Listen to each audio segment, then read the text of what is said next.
Jenny! Jenny! Oh, Jenny! You need to take those two and run. Can't leave my firstborn. It's too late. Asher already left with him. You need to get out of here before she comes back for these two. I swear I don't know who the father is. If I'm paying you to carry my grandchildren, tell me who he is. You're the one who artificially impregnated me. Shouldn't you know who the father is? Miss Sinclair, this is an operating room.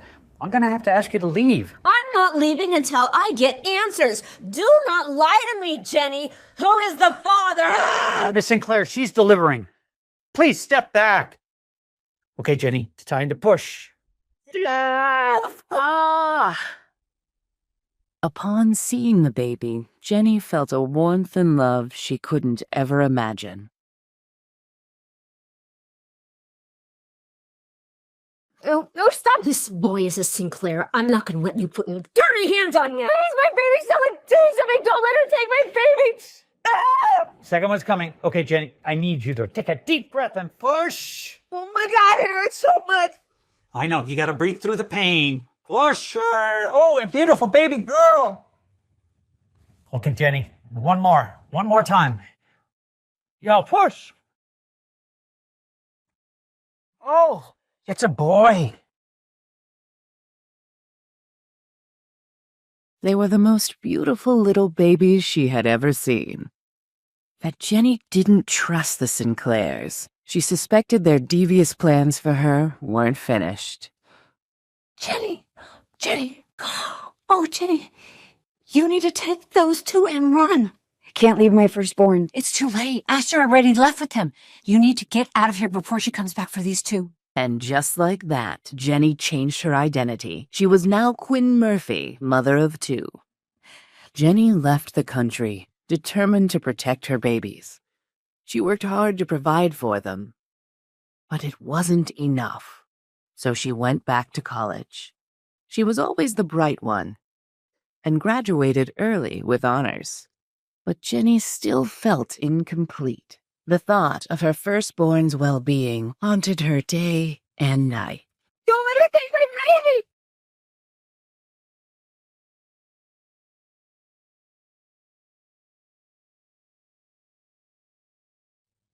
But now, Jenny was back in town, with a new identity and a new job. Why are we here, Mommy? Grace were born in the city. We're here to find your lost brother. Jenny!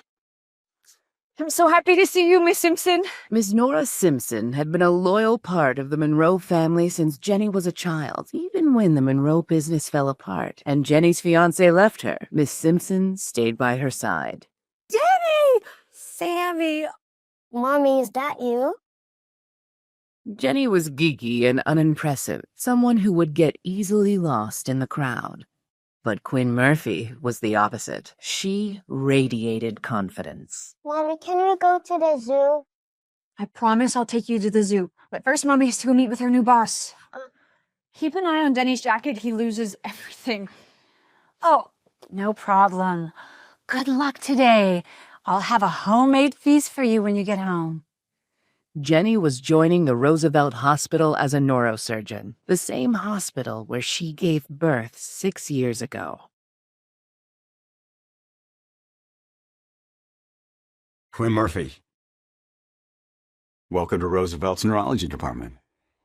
I'm Dean Crawford, head of the surgical department and your new lead. Excited to be on board. I have to ask, with a resume like yours, why Roosevelt? Why not go to the best of the best? Ms. Murphy? Unfinished business, I guess. Dr. Crawford to surgery. I repeat, Dr. Crawford to surgery. Duty calls. We'll continue this later, I promise. Dean, take a look around, make yourself comfortable, and I'll see you in the morning, bright and early. Jenny had left a lucrative position at the National Institute for Medical Research in London to return home. She was determined to find her firstborn. Yeah, I will not let you put your dirty hands on Nelson. Jenny wondered if her child was even alive. The thought weighed heavily on her heart. Sorry, you all right? Oh, I'm sorry. Denny, what? Did you follow me here? Who's Denny? I'm not Denny. Jake, where are you? Quit playing games and come out right now! Please, don't let him take me.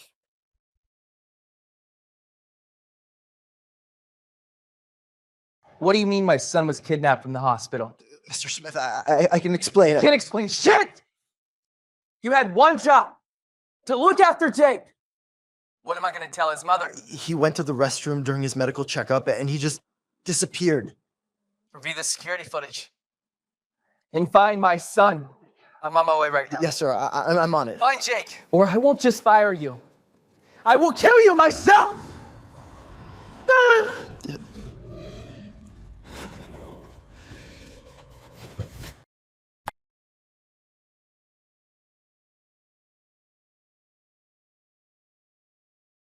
We're just gonna eat, then we'll take you back, okay? They don't let me eat burgers at home. Jenny felt a strange tug of curiosity and hope, struck by the uncanny resemblance between Jake and Denny. Could this boy be her firstborn? Why did you run away like that? It's not safe to go with strangers. You're not dangerous, are you? No, Jake, I'm not dangerous. I just want to help. I wish you were my mom. Where is your mom? Step away from the child. Officers, this is all just a big misunderstanding. All I did was take the kid out for a meal. Save your explanations for the station. You're under arrest for child abduction. Get this woman out of my sight. No, please don't take her away. Let's go. She's my mom. What have I told you about talking to strangers? And why were you calling that crazy woman your mom? Beatrice is your mother. And you know that. She hates me. She's only nice when you're around. What's gotten into you, bud? Hi, Beatrice. Your son's having a rough day. I think it's best if you don't come around today. I'll call you later. Dad, that lady was really nice today. Could you make the police let her go? If you promise to behave and take your medications, I'll let her go. I promise. Lance, call the chief and ask him to drop the charges. We got a bus. How could Jake have established such a bond with a stranger so swiftly?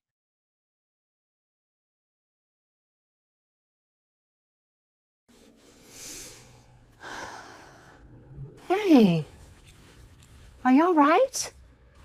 Was everything okay at the hospital? Come here. Jenny recounted her stressful day to Miss Simpson, running into Jake, the child of the powerful Fred Smith, with an uncanny resemblance to her own son Denny, being arrested for child abduction, then suddenly being released. Miss Simpson could tell that Jenny was afraid. Dr. Murphy to surgery. I repeat, Dr. Murphy with surgery. An overwhelming sense of fear gripped her like a vice, as if Miss Sinclair wanted her and her children dead.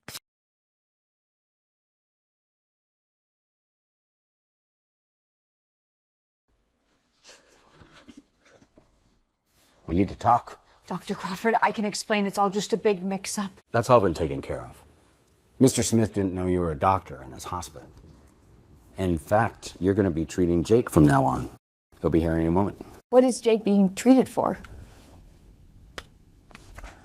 He's been coming to this hospital for behavioral issues and temper tantrums, and he's prone to violent outbursts.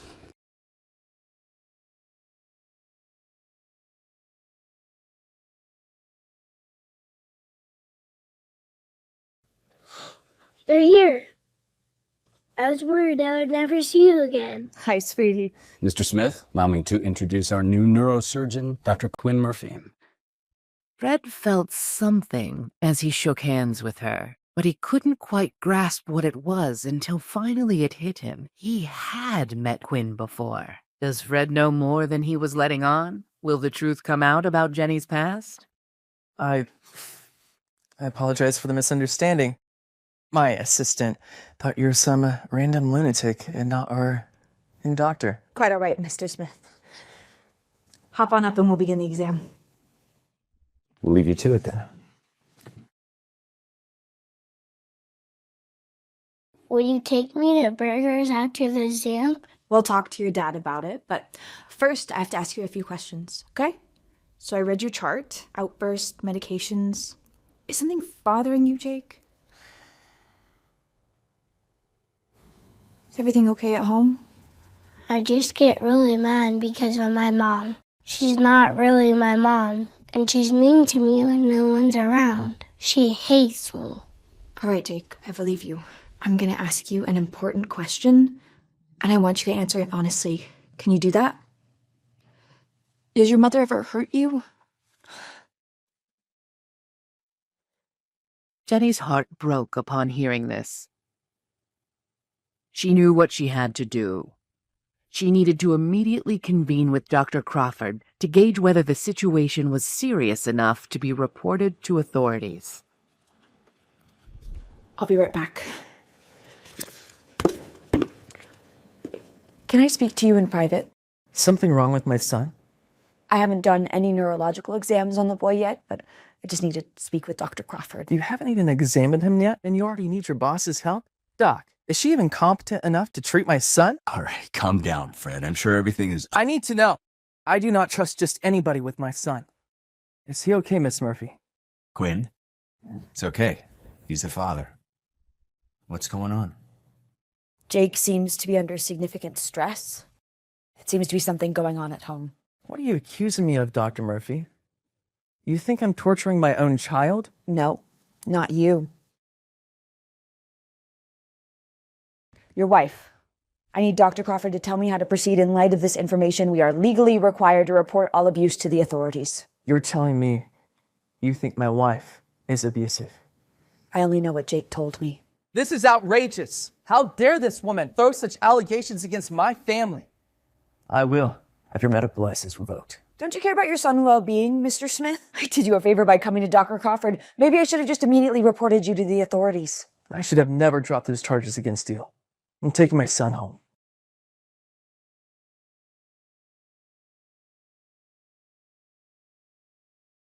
Jake! What kind of outfit are you running here? How can my son go missing twice in 2 days? You were gonna pay for this. Jenny thought of how much Jake looked like Denny, her son. Same age, same height, same hair. It hit her. Jake was her missing son, and he was being raised by this horrible man. Fred, please, calm down. I'm sure he's around here somewhere. I'll alert the facility. We will find him. Damn right you will. And get this woman out of my sight. I demand her to be fired. Let's not be too hasty. You need to do something. I will have this place on lockdown if my son isn't found in an hour. I'm sorry, Quinn. I'm gonna have to suspend you pending an investigation or until we find Jake. This is wrong, and you know it, Dean. I know, but Fred Smith is not just the president of RexCorp. He's our biggest donor and a senior member of the board. My hands are tied. So you just bow down to him every time he decides to throw a temper tantrum? I am truly powerless here. And for what it's worth, sir.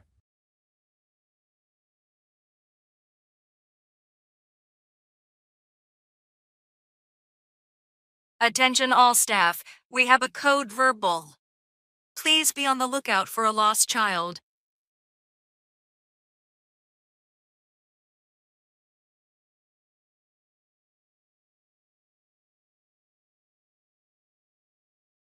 Miss Simpson? Jenny, are you all right? I just heard there was an emergency at the hospital. The boy, Jake, he's missing. Again? Oh dear, I hope they find him. Sure they will, but Fred Smith is a powerful man. I don't know if Jake's safe with him. What do you mean? I'm his mother. I know I am. And he needs to be with me and his brother and his sister. Calm down, Jenny. I'm outside with the children. I just rushed here as soon as I heard. I'll see you soon.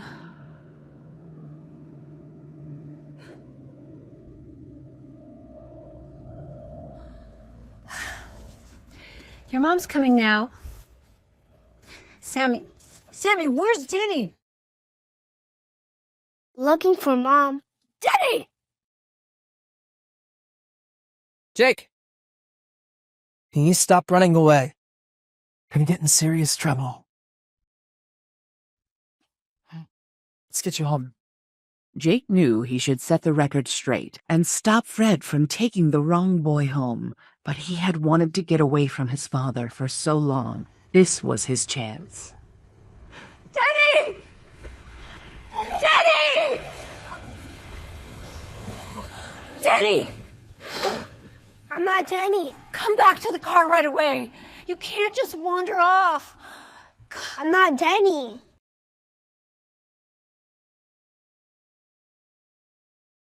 Thank you for coming, Miss Simpson. Will they behave today? For the most part.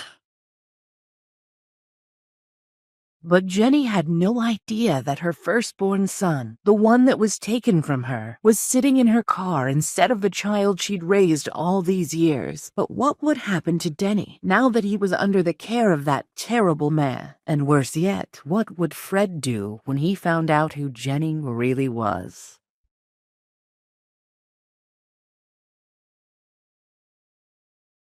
I'm sorry. I couldn't live with myself if anything happened to you. I love you more than anything in the world. You know that? Denny, with his wide eyes and feeling totally in over his head, just nodded. As Fred continued to address the little boy he thought was Jake. Son, are you really that afraid of your mother? He asked. No, said Denny, somewhat clueless. Quinn was a wonderful mother. Why would this man think anything else? Then what is it? You can tell me, continued Fred. I know you might have been afraid to tell me the truth. That's okay. You're not in trouble. He tousled the boy's hair lovingly and called his assistant, Lance, to have dinner ready for them when they made it back to the penthouse. Over in Quinn's family minivan, heading in the opposite direction, Jake Smith was having a similar experience. He'd snuck into this car, and now the nice doctor lady from yesterday was calling him Denny. So was this little girl, and an older woman up front driving. It was kind of funny. He wondered how long he could keep this joke going.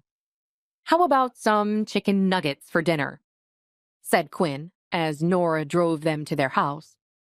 Wow, I've never had chicken nuggets in my whole life, thought Jake, thrilled with the possibility of trying something new that he'd never been allowed to have. Yay! Both children yelled enthusiastically. Quinn was so tired and spent from his crazy day that she thought her eyes were playing tricks on her. Hadn't Denny been wearing a different outfit earlier? No, that didn't make any sense. Quinn sighed, laid her head back on the headrest, and closed her eyes momentarily, thinking of what to do about her job at the hospital. She wouldn't tell Nora or the children, at least not yet. She would try her hardest to get her job at Roosevelt Memorial Hospital back. Fred Smith wasn't going to stop her. However, across town at Fred Smith's penthouse, her son, Denny, was now seated in an ornate dining room at a very long table. People were all fussing over him and still calling him Jake. The man in the fancy suit sat at one end of the table, and a lady, with a lot of makeup, sat on the other end. I'm sure your mother has been worried about you today, said Fred, gesturing to the woman at the end of the table. That's not my mother, said Denny matter-of-factly. She is. Now, come on, reiterated Fred. No, she isn't. Jake, we've talked about how hurtful it is when you say these things about your mother. Denny exhaled and looked up into the large crystal chandelier with amazement as a chef placed a plate on the table in front of him. The boy looked down at his plate, confused. What's this? He asked. The woman at the table clenched her jaw. It's veal bolognese, said the chef gently. The boy started picking at it with his fork, curiously, and eyeing it with suspicion. Veal bologna? Asked Denny. That doesn't sound very yummy. The woman exhaled loudly, her frustration evident. Fred cleared his throat. Chef Julian, will you please take Jake into the kitchen and find him something else to eat? I'm sure this is delicious, but it's been a rough day for him. Certainly, sir, agreed Chef Julian and accompanied the boy to the kitchen, thinking privately about how nice it must be to be this rich and be able to have an array of dinner choices ready at a moment's notice.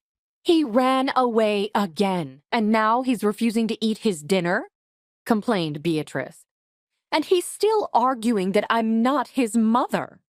You need to check him in somewhere, Fred. He's getting worse.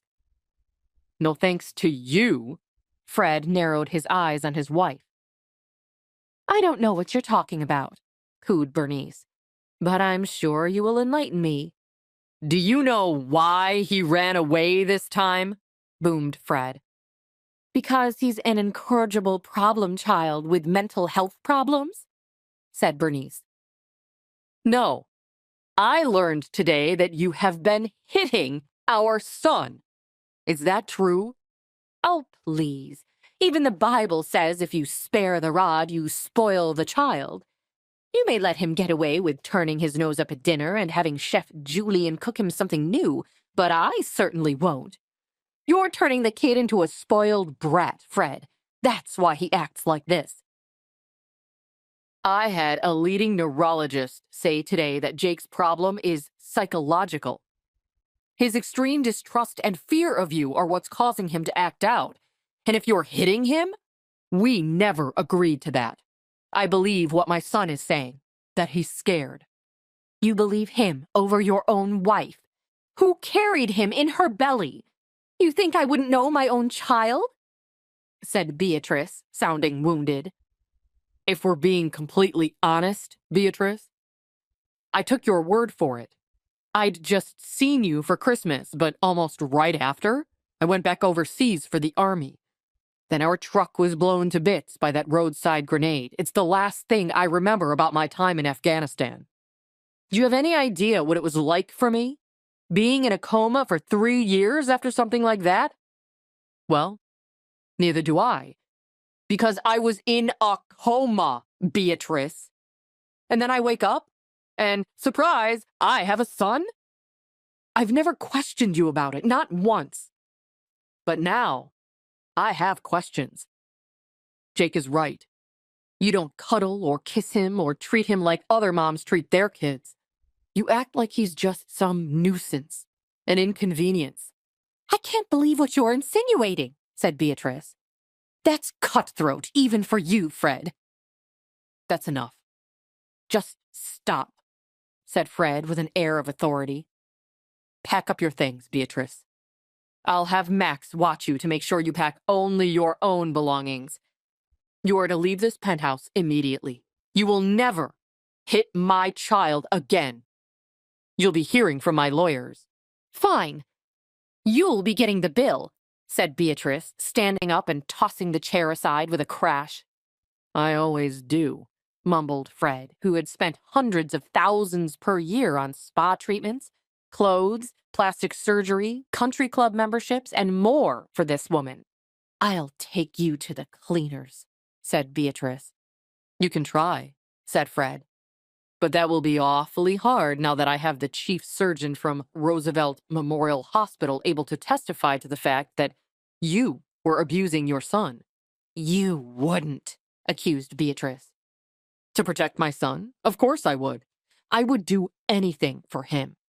I'm his father, regardless of what any DNA test might say. And you know that I'll be asking for one. You son of a... yelled Beatrice. I'm going to the Four Seasons, to the presidential suite, or whatever will cost you the most. Enjoy it while you can, sweetheart, said Fred nonchalantly as Beatrice stamped out of the room with indignation, shaking it off. Fred then noticed the boy, standing in the open kitchen doorway.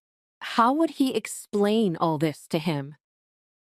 I told you I don't need medicine. You can't make me, yelled the 6-year-old boy, running away afraid. While young Jake Smith had escaped the hospital and headed right into the Murphy family's minivan and was now masquerading as Denny Murphy, the identical brother he didn't even know about, Quinn's son, Denny, was now high up in a luxurious penthouse, being mistaken for Jake Smith and being asked to take Jake's medicine, the man wielding the pill bottle, Fred Smith, had taken him home, thinking he was Jake. And while Denny had fun with it for a while, taking limos to a fancy penthouse and eating dinner made by a professional chef, now Denny felt like he was in over his head, especially since Fred was now trying to make him take medicine. Jake, began Jake's father, Fred Smith. We've talked about this. The medicine will calm you down and help you go to sleep a little bit easier. I don't need it. There's nothing wrong with me. You even told the mean lady the same thing before you sent her away. That mean lady, answered Fred, is your mother. I'm sorry you heard our argument. That's not fair to you. But this medicine was prescribed for you by a doctor. My mother's a doctor, said Denny, telling the absolute truth about the life of Denny Murphy. What? Your mother isn't a doctor, and she isn't here. I'm here. And I want you to feel better, so just take the medicine, okay? Sighed Fred, addressing the boy he thought was his son, Jake. Fred was weary. Why did parenthood have to be so difficult? Fred loved his son, but these kinds of refusals sure got tiresome. Fine, I will, said Denny, sick of arguing too. He realized that he could either just take the medicine or be forced to, and he didn't want to be forced. He walked back to the bed and accepted the medicine. The pill scraped his throat as it went down, but he held his little dog finger puppet in his hand and drifted off to a contented sleep within minutes. On the other side of town, Jake Smith continued his escapades as Denny Murphy. He had the time of his life eating chicken nuggets for the first time, even if he was confused about this other family having such a small house and no resident chef. Didn't everyone have their own chef? He really liked Chef Julian. He liked going into the kitchen and hearing the old man hum to himself as he sharpened his knives, cut vegetables as fast as the wind, and flipped his pots and pans around in a flash. There was always something to see in Chef Julian's kitchen. Nora Simpson, the Murphys' nanny, didn't seem to know any kitchen tricks.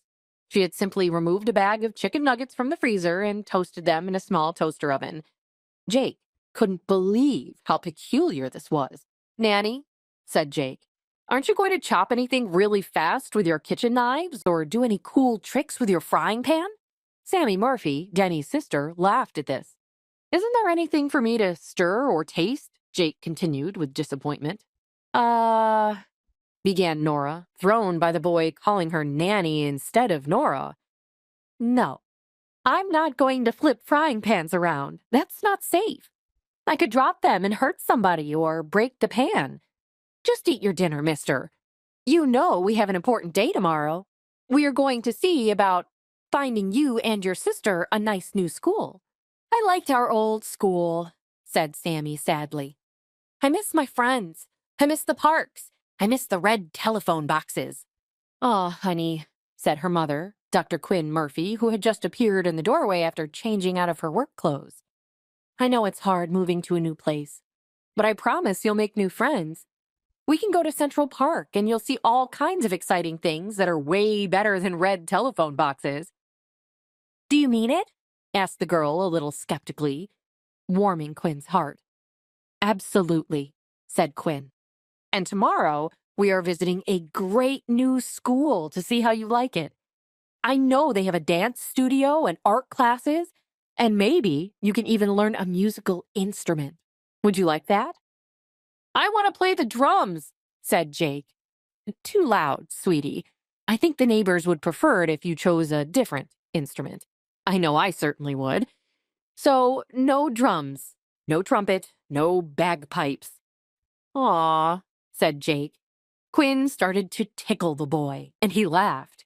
Soon, she was in a tickle fight with both children. You're the best mom I ever had, said Jake as the laughter died down. Why, thank you, honey.